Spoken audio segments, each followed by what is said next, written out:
Hey, what's up, everybody? I want to welcome you to another episode of the Dreamerspro Daily Recap, where we give you a recap of all of the hot topics that we covered that day. You can catch them in their long format and also catch it fully streaming for free on Apple Podcasts. So this is some news that dropped pretty late last night. As you guys know, the Game 5 of the NBA Finals was played last night, and the Dallas Mavericks totally routed the Boston Celtics to stave off elimination. And there were various people covering the game. And one of those people was Charles Barkley on NBA TV. And during the live broadcast, Charles Barkley took it upon himself to make a public announcement. And it was a bit of news that I think the vast majority of us were not expecting him to make. But essentially, what happened was Charles Barkley decided to announce that he was ultimately going to be retiring. Now, before we get into his comments, you guys are aware that TNT, I think Warner Brothers, lost out on his deal with the NBA. They no longer are covering the NBA. And Adam Silver's just recently announced a $76 billion deal with partners like ESPN, who's paying $2.8 billion. You have, I think NBC is paying, what are they paying? $2.6 billion. And of course you have Amazon, who's there as well. So TNT lost out, and there was a lot of chatter around this. And you heard, Charles Barkley comment on it. You heard Shaquille O'Neal comment on it. But the way Charles was talking about it, he was saying he was devastated. You know, why would they not continue with the NBA and all of that? It made it seem as if he was really interested in continuing on. So to hear him all of a sudden say that he's going to be retiring and this will be his last year, after next year that'll be his last year on television after 25 years, it sent a shockwave throughout the sports ecosystem. So those are the comments that we want to focus on today. So what we want to do now is want to play exactly what Charles Barkley had to say about his retirement on NBA TV. And then want to come back and react to his words. Take a listen to what Charles Barkley had to say yesterday. Yeah, I've been thinking, guys, I want to say this because you guys are my family. I really love TNT, all the people who work here, NBA television. You guys been great to me for 24 years. And I just want to say thank you to my entire NBA family. I love you guys. You know, there's been a lot of noise around our network the last few months. And I just want to say, I've talked to all the other networks, but I ain't going nowhere other than TNT. But I have made the decision myself, no matter what happens, next year is going to be my last year on television. And I just want to say thank you to my NBA family. You guys been great to me. My heart is full with joy and gratitude. But I'm going to pass the baton at the end of next year. I hope the NBA stays with TNT. But for me personally, I wanted you guys to hear from me because I'm not doing any more interviews. Don't y'all be calling me. Nobody calling me. I'm not talking about this again, but I want to tell my NBA and NBA TV and TNT family that I'm not going to another network, but I'm going to pass the baton to either Jamal Crawford or Vince Carter or you, Steve. But next year, I'm going to just retire after 25 years, and I just want to say thank you, and I wanted y'all to hear from me first. So you heard what Charles Barkley had to say. What's my reaction to this? I think this is sad news. The reason I believe this is sad news is because I believe Charles Barkley is the best in the business that we have covering the NBA, talking about the NBA. I think he's the best. I think he's at the top of the ladder. Right, I think everyone else comes second to him. The reason I say that, apart from the fact that he's a former NBA player, top 75 guy, is just the candor in which he uses when he covers the NBA. The fact that he is not afraid to call it like it is, and if it means risking a relationship with a former friend or a current NBA player, he's going to do it. A lot of people that cover sports, even if they're former athletes, they stand behind this shield, this invisible shield of we're here to protect our brothers in the NBA. Charles Barkley doesn't abide by that code.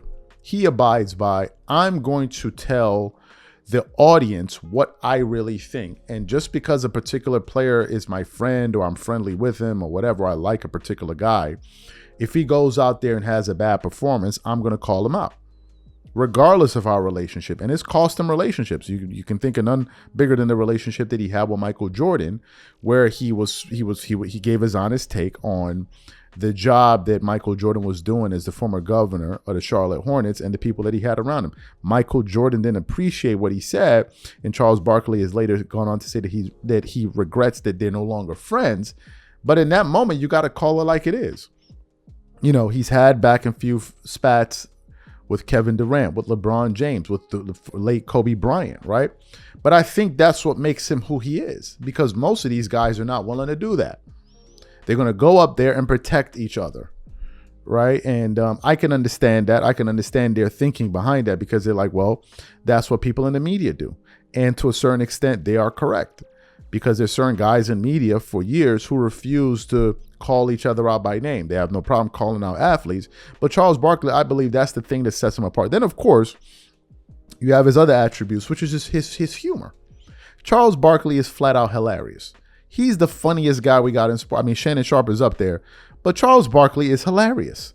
I mean, he has sayings that we're still repeating to this day. Them big old women, you know, them churros, you know, Anthony Davis, Mr. Glad, you know, like street clothes, like a triple single. Like, these are things that are repeated and reverberate all throughout culture. Charles Barkley is the reason for that. So to lose this voice after a year from now in sports media, I think is going to be a big loss. And some of the people that he mentioned, though they may be qualified to fill his shoes from a technical standpoint, will they fill it the way, will they be able to do the job that Charles Barkley does? I'm not sure, because I think there's only one of him. You know, and you have others that are good, but Charles Barkley is just unique unto himself, right? Because he's funny, but he's also likable. Obviously, there are moments and times when you disagree with him, when you don't like him, but overall, he's a funny guy. Now, I know they got Draymond Green on the show. Draymond, to me, is not really likable. He seems more like a, you know, I personally don't like him, and a lot of people don't, just because of his antics and the stuff that he says. But to me, man, I think this is a big loss. And I said, hey, we got to cover it today. It's pretty big news, and we got to give our thoughts and opinions on this. So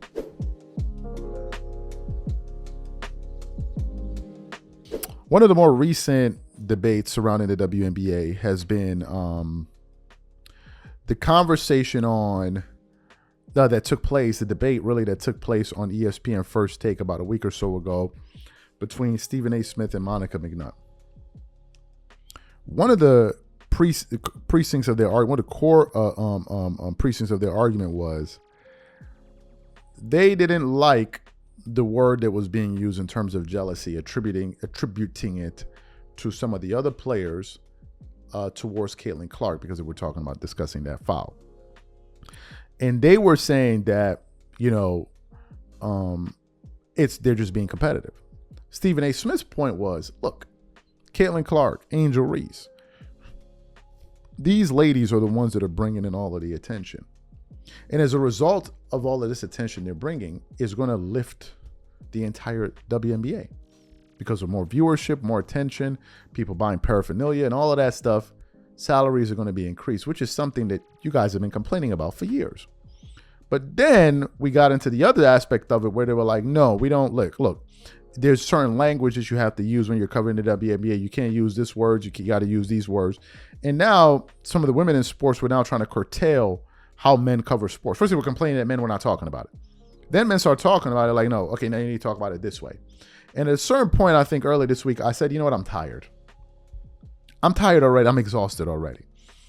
And it seems like I'm not the only one that feels this way.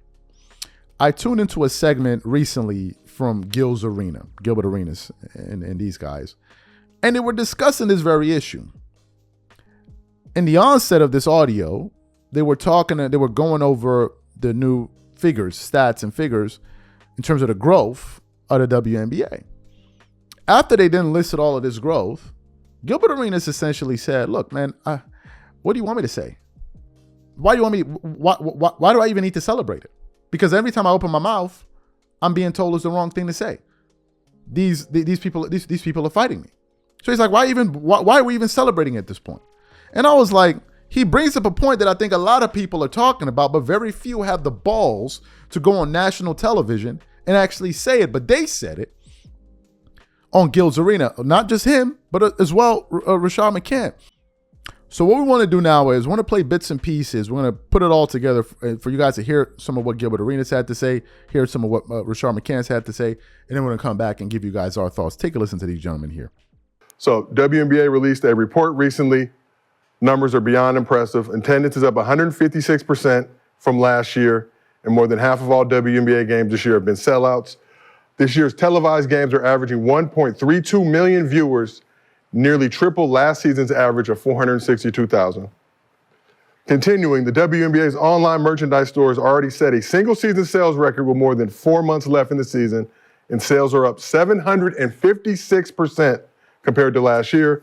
And the WNBA social channels garnered 157 million video views through the first week of the season, an all-time high, and up 380% compared to last year.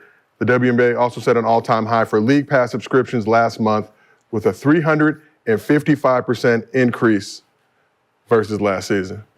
That is. Shout out WNBA. Can they get some smoke here? No? You out here. Wait, give the WNBA Some congratulatory some smoke. for what? They're not happy about it. So what the fuck am I even happy for? They're not even happy about it. They are very happy. Pissed off. They are very happy about it. Don't buy into that narrative. I'm like, what are we congratulating? Because it's, yeah, we're trying to congratulate them in the new stuff that's going on, but for some reason, we're having problems with it, so I'm not gonna say anything. You know what I mean?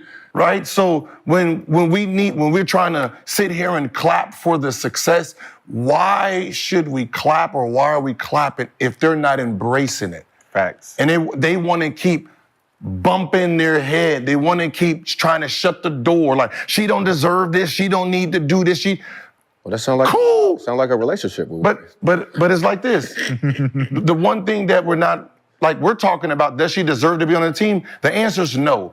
No one is saying she deserve it from her play. That is not the question. The question should be this: do y'all deserve more recognition? Do y'all deserve better jersey sales? If that answer is yes, no one's paying attention to you guys' work ethic and you guys want eyes on you. This person right here, these people are helping that, right? Because if I asked an owner who owns one of these buildings and says, hey, Asia Wilson's coming to town. She's gonna bring 10,000 people in seats, right? Clark is coming to town. She's gonna bring 20,000. What do you think the businessman is gonna pick? Lisa Leslie said to Draymond Green, why don't y'all give us some money, or y'all money, to help with the WNBA salaries and all that. Mm-hmm. And you got an opportunity that comes years later where you can actually maximize that on your own by bringing this girl, and this girl onto the team, maximizes availability, audience, resources, relationships, advertisements, marketing, all of those things go up. Like you said, salary cap even goes up because we're investing now into these new players. Mm-hmm. These new players we just talked about come from college where they had what? Their own fan bases. In my book, I always talked about when you are a college player and you've developed your own fan base through those 3 or 4 years that you did in college, and you go into the NBA, you have your own distinct fan base. Depending on what city you go into, that's gonna show up to see you because you was just there. Oh, we can't wait to see how you're gonna do at the next level. These are 3 players, Cameron Brink. These are the top players, but they all of them. You know, there's still Kate Martin, a couple other players that develop the fan base. There's certain people, right? So you look at this dynamic and you say, well, why is it that they're being so unreceptive to these new developments that help them? So you heard what the gentleman had to say there. What are my thoughts on what they had to say? I think they make valid points. These are some of the points that I've been making over the last week or so.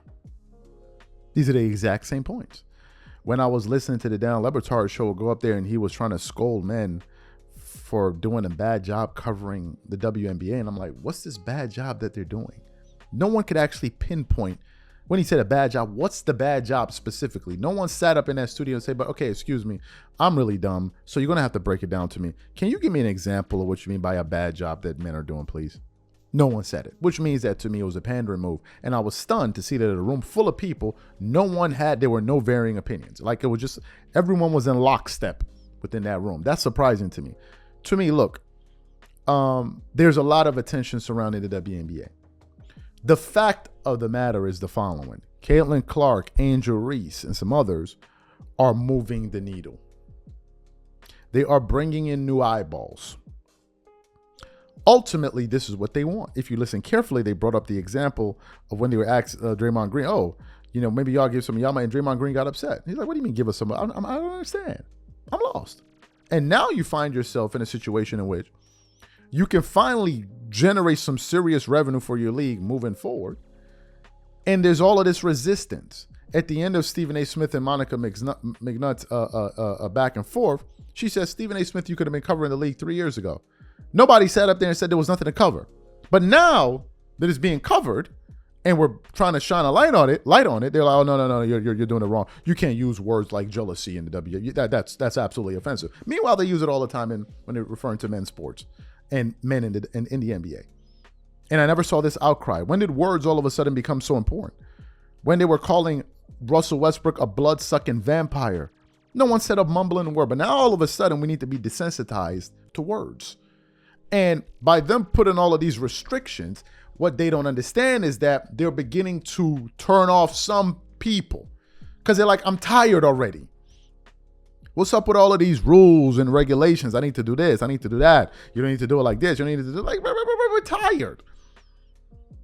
Number one. Number two, if they feel like, hey, maybe there may be some jealousy. There may be some resentment. You're telling me that no one has the right to express that viewpoint? Why? No, you don't need to say. Why not? They're just giving their view. Allow them to say what they think. And if you think it's wrong, fine. But you need to be careful with the words that you're using. Like, we're using the word jealousy. We're now trying to weaponize the word jealous. Think about that for a second. So I understand exactly what Gilbert Arenas is saying. He's like, I'm tired already. I'm exhausted already. Like, I'm tired already. And I think he brings up a good point, and I think it's a viewpoint that needs to be expressed. Because you guys better be aware that there are some people that feel like that.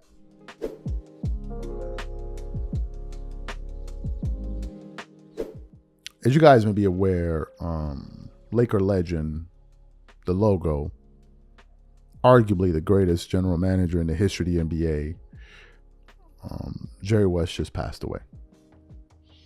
And with that, there's been an outpouring of love from NBA fans, sports fans, and former players, current players in the NBA. You saw Stephen A. Smith read off what Michael Jordan had to say on ESPN First Take. But in the midst of this, there's been some conversations that have been annexed to the news of Jerry West passing, which is his relationship with his former team in the WNBA. In the NBA. And we recently came across an article here from LakersNation.com. And it has the following headline: Gary Vitti, decisions Lakers have made makes it hard to root for them. For those of you who don't know Gary Vitti, he was a very, very instrumental trainer with the Lakers. There are many times you can see him with Kobe Bryant for all of those years. So those are the comments today that we really want to focus in on. So let me get into what this article had to say here. So the article then goes on to say, while the Los Angeles Lakers were unable to make it to the 2024 NBA Finals, anyone who has ever been connected to the franchise undoubtedly has a rooting interest. Former players, coaches, staff, and fans are all rooting fiercely against the Boston Celtics, and that includes former longtime trainer Gary Vitti. Vitti was a head trainer of the Lakers for more than 30 years and thus has developed the same hatred for the Celtics as everyone else involved with the franchise. He was also very close with the late Jerry West, who unfortunately had become distant from the Lakers over the past, which has been brought up with his recent passing. And Vitti recently admitted that the decisions that the Lakers have made recently and the issues between the franchise and West has made it difficult to root for them, though he still would never root for the Celtics, via David McMenamin of ESPN. Longtime Lakers athletic trainer Gary Vitti, who worked for the team from 1984 to 2016, told ESPN, "Everything is so raw with me right now, considering how LA distanced itself from West and other former franchise figures in recent years. The decisions that they've made, it makes it really hard to root for the Lakers. Not impossible, but it's hard because you're torn, because there's people that you love that were hurt," Vitti said. But it is impossible to root for the Celtics. If you have any purple and gold in your blood running through your veins, it'd be literally impossible to ever root for the Celtics. And I'm sure they feel the same way about us. Vitti added, "I'm Team Jerry West, and no matter how things ended up with Jerry and the Lakers, if he was still alive, he would never want the Celtics to win the championship, and I feel the same way." So you heard what Gary Vitti had to say there. I wanted to give you guys, for those of you who may not be aware, just how impactful Jerry West was to the Los Angeles Lakers, apart from just being a player. He helped bring the Showtime Lakers and Shaq and Kobe to the Lakers. He was the one that saw, the latent talent within Kobe Bryant before others did. He helped build that dynasty. He also went on to Golden State to help build out that dynasty, and he was recently a consultant to the Los Angeles Clippers. But things didn't end well between Jerry West and the Los Angeles Lakers. It just didn't end well. He butted heads at time with the former owner of the Lakers, Jeannie Buss's father, Jerry Buss. And things unfortunately didn't end well, even though his son ended up getting a coaching position. No, not a coaching. He ended up getting a position within the organization. And then I forgot what year it was. Some audio came out of him basically calling the Lakers S show. And then all of a sudden his son stopped moving up in the organization, and he felt absolutely disrespected by Jeannie Buss and the way the Lakers treated him, especially given everything that he's given to that organization. And he said, that he actually wished he had played for another organization because maybe they would have appreciated him a little bit more. Those were Jerry West's comments about the Lakers. He wasn't on good terms with the team. What are my thoughts on that? Look, I don't think enough time is being spent talking about the management of the Los Angeles Lakers or the lack thereof. They're doing a horrible job. And Jeannie Buss, is the governor. She needs to get some of that blame. I don't know, maybe it's taboo to discuss this in sports media, but she needs to get some of that blame. The Lakers right now are just it's just a total circus. The fans know it. Opposing fans know it. Everyone knows it. It's just a total mess. And now, they just recently had a two-time NCAA head coach, Dan Hurley, publicly reject them. Publicly.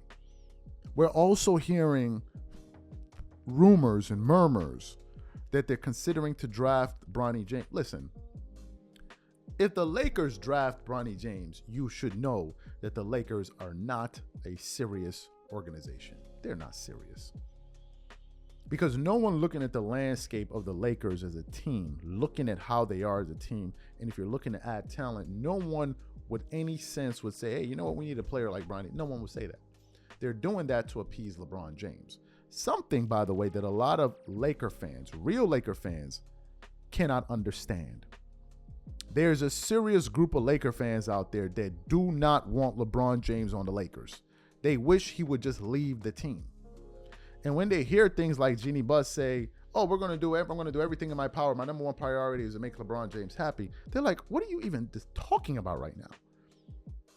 LeBron is destroying our team. Absolutely. Since LeBron has come to the Lakers, they traded away all their talent. They got Anthony Davis. They got a championship out of it in the bubble. And ever since then, it's just been one disappointment after the other. Then they went out there and listened to his recommendations and went out there and got Russell Westbrook, which everyone knew was an idiotic move from the outside looking in, but they still did that. In the process of all of this, Jeannie Buss will now be hiring her 5th head coach since taking over the reins of the Lakers. It is a problem. And to hear Jerry West say what he said about the Lakers was absolutely incredible.